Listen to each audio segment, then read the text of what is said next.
Welcome back to the QORcast. We took off last week, even though I didn't plan on it, but we were at EVO. We had a fun time. Thank you for QOR Gaming for having us out once again. Thank you. But we're here to talk about our experience. We survived EVO. We survived. I wasn't killed while we were there. Surprisingly. I Yeah. almost tried to, but it didn't work. Yeah, an attempt was made. It was great though. EVO was actually a very fun time. It was our first EVO event, and overall it was like a really, really fun time. Yeah, overall I think EVO was super fun. With the atmosphere is really nice. The people were surprisingly very, very very nice and welcoming. Surprisingly. Yeah, gamers and esports people. Just they have a reputation, but I think the FGC for overall they had a very, very welcoming area. Like people were super nice. People you went up against, you lost against, it was super sweet. Like people would just chat it up. Just overall, everyone was super sweet. We did try out a few games. So me and Danny competed in Tekken. We got out of pools, unfortunately. We didn't make it past day one, which it is what it is. Next year, we'll go further. Hopefully, we'll make it out of day one next year. We tried out a few games. Actually, let's talk about our experience competing first, because it was, our first time competing on a LAN, at least in FGC. It's fun. I've competed. You have before. Yeah. I forgot you competed. It was at least my first time, but it was amazing. I genuinely had so much fun. I think it was just the adrenaline rush, and then having the person you go against right next to you, and then just the stakes of it is really good. Yeah, in case you need to start a fist fight right there, you just punch them. Yeah. I'm kidding. None. But yeah, it was great because, especially for me, because I won my first one, then I lost my second match, which put me in lowers, and then I won 2 in lowers and lost. But when I was in lowers and I was competing against the people in lowers, it was a genuine adrenaline rush, because if I lost, I was out. So it was just an amazing adrenaline rush, and the people you competed with, even though they lost, or if you beat them or they beat you, they were just super nice, super chill. You just chat about what you guys could have done afterwards and everything, and it was super, super, super chill. I think that's the beauty of it. Again, we were only competing Tekken, so we don't know how the other games are. So for the Tekken portion, at least, it was very, very, very cool group of people, at least. Even with and everything and overall. But yeah, do you have any other comments you want to make about the competing part about it? Not really. I'm happy nobody was salty. Yeah. Everyone was if you lost, people were just having fun. Yeah. Everyone, unless you were a pro or was that, then yeah. But for the people in our group, unless you actually have money on the line or something. This is yeah. But it was overall pretty sick. I think it was overall a good match. Now we also did try out a few of the games that have not come out yet and are scheduled to be in beta around September. First is we'll talk about. You want to talk about our least favorite to favorite? Let's talk about Invincible first, because no one seems to care about that game. Okay. Invincible is goofy. It's a goofy game that doesn't seem like it's going to be serious, and that's really I don't think that game is a serious game. When we played it, at least we played it for twice. So we were there for 3 days. We at least played it once per day, or except Sunday. We played it once per day, and it was all right. I wasn't. It was goofy. It was about exactly what I expected. Not great game for a series that really I don't think needed a fighting game. It didn't need a fighting game. I agree with you on that. I don't think this series needed a fighting game. I think it was okay at best. Yeah, I mean it was okay. I guess the 3v3 element is pretty sick, but for the most part, it's it just didn't hit. It didn't hit. I didn't feel it at all. Will not be buying. Will not be trying. Will not be buying. Next is Marvel Tokon. We didn't even try. We didn't get to play it because the line was fucking ludicrous every fucking time. Was it insane? I wasn't gonna waste my whole day waiting on that line for Marvel Tokon. You actually had to wait over an hour for that line. For 2 hours, and then when we were on the back of the line, 2 hours. Yeah, and that's like insane. Like, what do you mean we have to wait 2 hours to play a game for 10 minutes? Because Not they even had 10 like minutes. two fucking setups at the booth. Yeah, it was not a good Um, setup in my opinion. I think it kind of fucked. They kind of fucked up in that sense because, first of all, we don't want to waste our time. 2 hours. We could just do that by exploring or watching others compete. It was more entertaining than fucking waiting 2 hours to play a 4v4 game that and I still don't think is gonna be all that great. Um, it was just I think okay. it's gonna be good. I think the game's definitely gonna be good. Competitively, it's gonna be okay. It's gonna be okay competitively, at least. I don't know. What I do you don't know how think to makes feel. a good competitive fighting game? Like Something that's not what's four v your four. Something that's not 4v4. fucking Dragon Ball was 3v3. Yeah, and that worked fine. So why is 4 too much? Because you have to learn 4 characters, and then you have to go against another person with another four I mean, characters. doesn't like Dragon Ball have like auto combos and shit? That's true, yes, Like but every character again, kind of plays the same. So like what's different if there's just one other person? It's by the same studio too. I'm just saying like what makes I don't you know. think that the game's not going to be serious? It's just the vibes of it too. Again, it's a stupid reason, but I'm going off vibes also. I don't see the appeal of the game in my Really? opinion. But Not Marvel really. vs. Capcom is like the same thing. Yeah, and I never played Marvel vs. Capcom, so there's that too. Again, you don't have to take my opinion too seriously, but I just my personal. I could be wrong. That game could be the best FGC next year. It could be better than Street Fighter and Tekken, and I could be just completely wrong. But for now, I don't see it. I mean, I'm gonna try it. I'll definitely try it when it comes out when it comes to beta.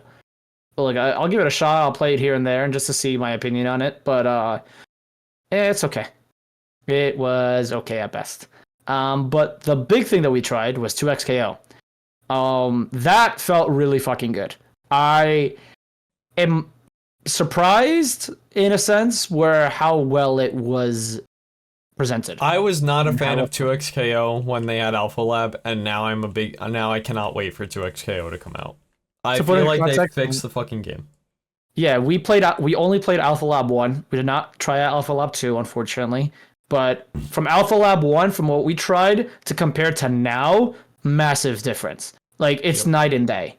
Like it felt better. There wasn't oh you messed up once, all right, I get your entire health bar situation. Um Characters felt balanced for the most part. It didn't feel Um stupid. it didn't feel It didn't stupid. feel like a stupid MASH game. It felt Yeah, like yeah. a real Like fighting game. like you actually had to like think about it. I know there's like the combos are very easy to input for the most part.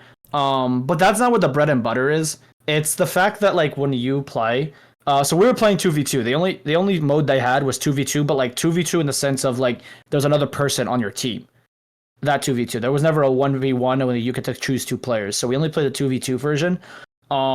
It was kind of sick because the thing is like imagine like your partner or whoever you're with is getting beat up, and then you can forcefully assist yourself to hit the person out of the combo. Or if in a sense of while you're in the combo, if you need help them to keep up the combo up, you can assist yourself, do like a massive hit them against the wall, they bounce off, and then the guy can continue on the combo.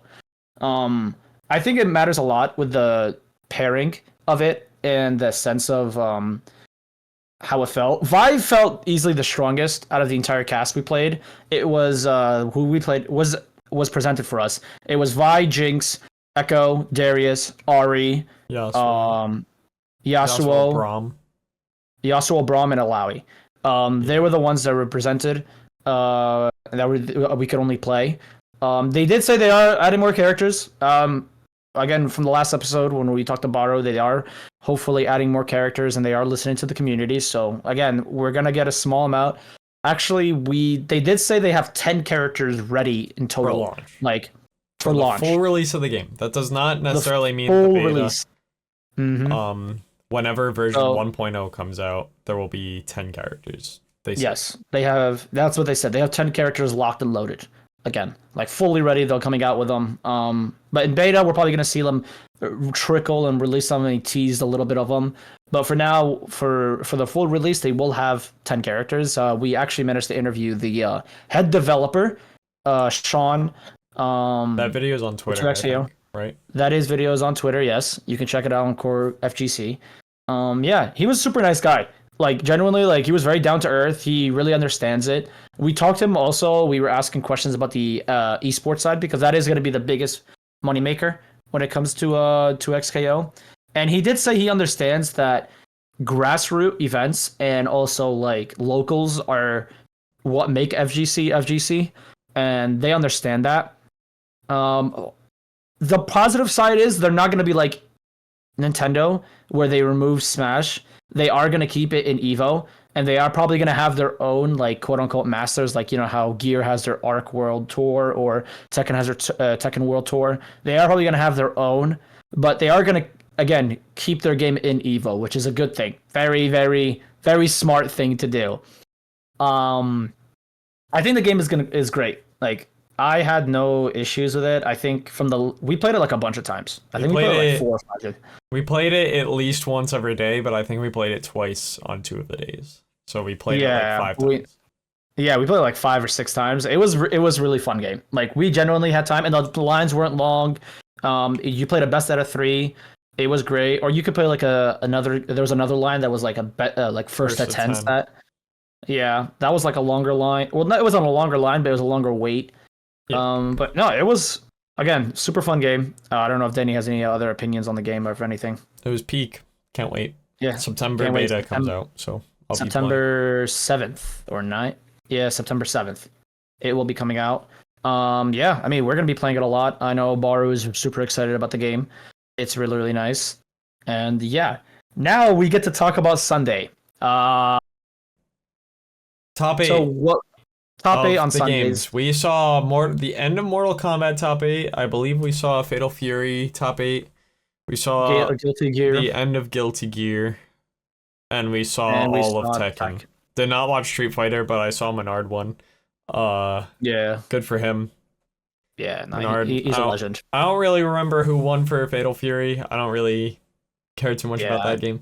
I didn't care. Mortal Kombat, we had Sonic Fox, whoop-de-fucking-do. Who would have thought?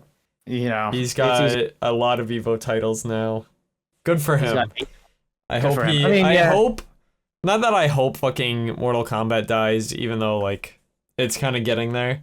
I hope that he finds a game that has more people playing in it so that his EVO titles can feel better for the community. Because I think putting Sonic Fox on the Mount Rushmore of fighting games is a little much, considering that every bracket he plays is half the size of all the other brackets at EVO. Yeah. I mean, he's super excited for Marvel. Obviously, he wins like every fucking time, but yeah, it's not. It doesn't seem like it's like the Tekken top 8, which is like full of people that are psycho. Yeah, it's like I think it was 2,500 people or 3,000 that Tekken was just over 2,000, and I believe Mortal Kombat was like almost 5,000. So Mortal Kombat? Mortal Kombat, Street Fighter. Sorry. Street Fighter was about almost 5,000. Yeah, and Mortal Kombat was about 300. Mortal Kombat was the least. It was like 320 least, or something like that. Yeah, I think Guilty Gear was a little over 1,000, which is still good. I mean, yeah, a little over 1,000. That's game, so. Yeah. Again, the game is with top 8. Even Guilty Gear was super hype. Yeah. Like we haven't played Guilty Gear in a minute, but we still understand the mechanics of the game, and it was super hype. Johnny won it, which I didn't know Johnny was that good. Baru was explaining he's a very strong character right now. It was really, really fun. It was really good character. Thank God Happy Chaos did not win. Thankfully. Yeah, then we would have fallen asleep at the bench. Yeah. And unlike Tekken Top 8. Tekken Top 8 was like pretty hype until fucking Grand Finals. Which it was an Anna mirror match, and then after a bracket reset, he switched to Nina, and then it was still boring because it wasn't as boring once we had some variety, but yeah, I mean, a mirror match Anna top 8 after that whole Twitter thing where people are fucking complaining that, oh, it's Brian that's top 1 in Tekken. It's like, yeah, clearly not. Why is Anna in like? Why are 5 people playing Anna out of the 8 in top 8? Yeah, it's gonna be. It was like last year where there was like a bunch of Dragunovs. Now it's like a bunch of Annas. It's like, can we have more variety, please? But congratulations to Arslan Ash. He obviously earned it. I feel bad for Let's not discredit, Atif. by the way.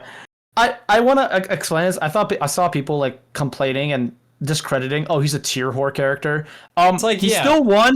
He still won Evo with more against 3,000 other people. Doesn't matter. Okay, he's a tier whore character, but still, he's still going against the best players against the entire world.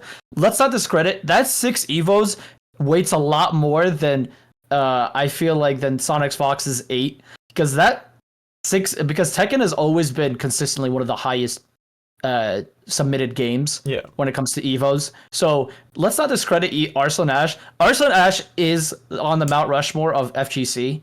Let's not discredit that. He is one of the GOATs of FGC. Yes, did he tier whore and pick Anna and Nina? Yes. If it's your fucking job to win, like, why would you not?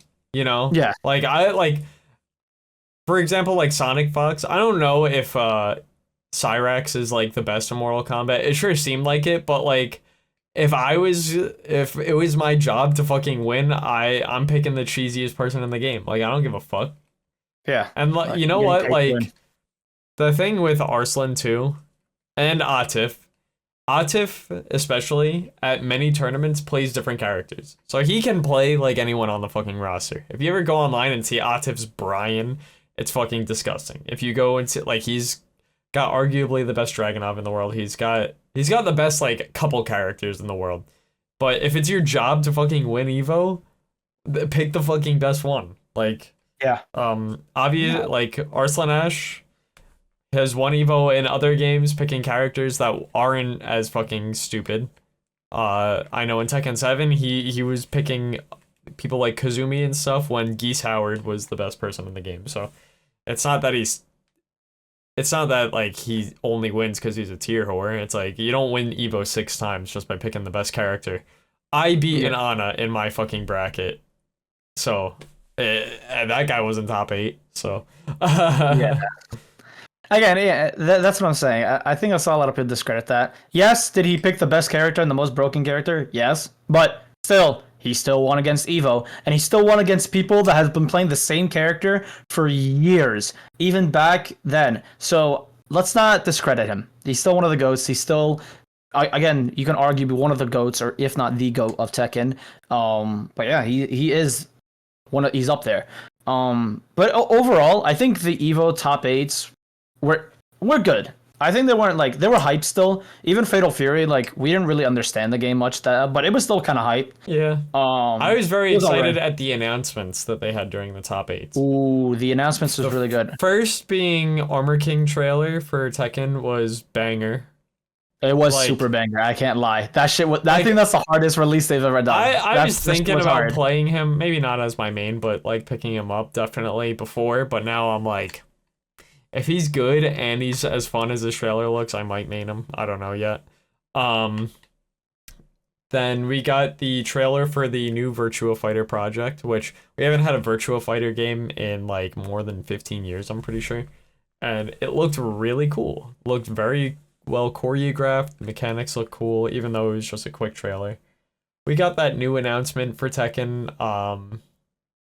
The Mary Zoe or whatever her name is. Mary Zoe, yeah. She's from Madagascar. She's from Madagascar, which is cool, but a lot of people are just kind of saying she's gooner bait on Twitter, and I could totally see it. But I hope she's. You know what's crazy? That actually made headlines in Madagascar. Because the thing is with the Tekken developers that I really do respect from them is when they make a character, they actually go to the country and learn the culture and everything while they're developing the character, which I can really respect. So yes, you can say somewhat gooner bait, but they did also ask the locals and ask the people about their culture and all that, and then they did just make it. Yes, it's probably gonna sell because I get it. You saw someone like John Ding who tweeted was like, I don't think so, I'm going to main Eddie anymore when that character got released, which is funny. Yeah. But again, I think it's just like, you got to respect one thing is they respect the culture of everybody they make, which you can just always respect. And yeah, I think that's just how it is. I think it was a good Tekken. Like Tekken overall won really well. Street Fighter did really well. Guilty Gear, we saw Lucy for the first time from Cyberpunk. She looks really cool and insane. just looks fucking insane. But unfortunately, Guilty Gear has this thing where when they release a character, for some reason they are dumb broken for a minute, and then they nerf them pretty hard. So that is the issue with what's gonna happen. Lucy, she's gonna be super broken, and then she's gonna get nerfed. It's gonna happen. It is what it is. Yeah, no, overall, EVO was a super fun time. Yeah. I think EVO was a lot of fun. Yeah, we're definitely gonna be back next year, either competing in Tekken or 2XKO, maybe both. Who knows? But yeah, no, it was a good time. Vegas was a really, really nice city. Again, thanks to QOR Gaming for letting us. Yeah, we'll be back. Now we get to talk about Battlefield 6. Or wait. The last thing I want to talk about. While we were at EVO, shout out to Arcade Shock for helping build this custom stick. And thank you for Baru for helping pay for it for my birthday. This thing is fire. I got the core buttons on it. You can't really see it on the camera, but this has a stick shift knob. I've never played stick, but I've been loving learning it. Yeah. Okay, now we can talk about Battlefield. Yeah. All right, Battlefield 6. It looks amazing. It looks amazing. I've been watching it because I've been at work, so I haven't been able to play it. I got to play for a little bit. I played like 2 games. Game is really fun. Feels like Battlefield. Like, obviously, it's got the Battlefield game modes. Which Battlefield? Does it feel like more like Battlefield 4 and all that? Well, it doesn't feel like Battlefield 1. Like, it obviously feels more modern, more customization. Game is really cool. It's fun that anybody can revive anybody. Very fast-paced. Well, there is a medic class, but you can revive anybody. You can revive anyone regardless, yeah. It's very fast-paced. The destructible environment is really funny and goofy. I think that's what the beauty of Battlefield is. Their whole thing is just destructibility of everything in the game is what everyone really likes about the game. I've been seeing a lot of shimmers play it, like people even saying like what I also saw online, which is the funny part, is a lot of the Call of Duty executives were like, "Oh, we're not worried about Battlefield. It's fine. We're not worried about them." It's like, you should be. COD is a dying franchise. It's a dying franchise, and nobody should be invested into it. It is a dumb franchise that they do not care about you. They do not care about anybody in the industry. They just want to steal your money. And look at the game. It's trying to be like Fortnite, where they add a bunch of cosmetics and stupid ass characters. Which is the one thing that Battlefield said. It's like, hey, we are a modern military game. We're not gonna have Nicki Minaj as a fucking character in the game. Yeah. So I can respect that. Of course, they're gonna have their own skins, and skins is gonna bound to happen. But hey, at least they understand what kind of company they are. For beta alone, I think I've seen it hit almost 300,000 so far. It's probably only going to be rising when people get more their hands on it. This weekend it's going to be bigger because right now you need the key to get in, but this weekend it's for everyone. So yeah. So it's probably only going to get higher. I wouldn't be surprised if it hit 1 million. I'm going to be honest with you. It might hit 1 million this weekend. So we're going to see on that. I can't wait for it. I think the game is going to be great. And yeah, overall, that's we'll let you guys know next week how we feel about the game overall, and we got a few more games, or we have the whole week to play it. It's only for the weekend, I think so. We'll try to grind it. We'll try to grind as much as possible this weekend with it. And yeah, that is it for everything. If you like this episode, leave a like, subscribe. Thank you for QOR Gaming for sponsoring. QORgaming.com/shop. Yeah, also core news. We have a few core news. Our R6 boys, they won Element 5, I believe is the thing. They just win everything. They just win everything, so they've been actually dominating. So right now, our R6 boys are the best R6 team in Tier 2 NA. So we're actually cooking right now.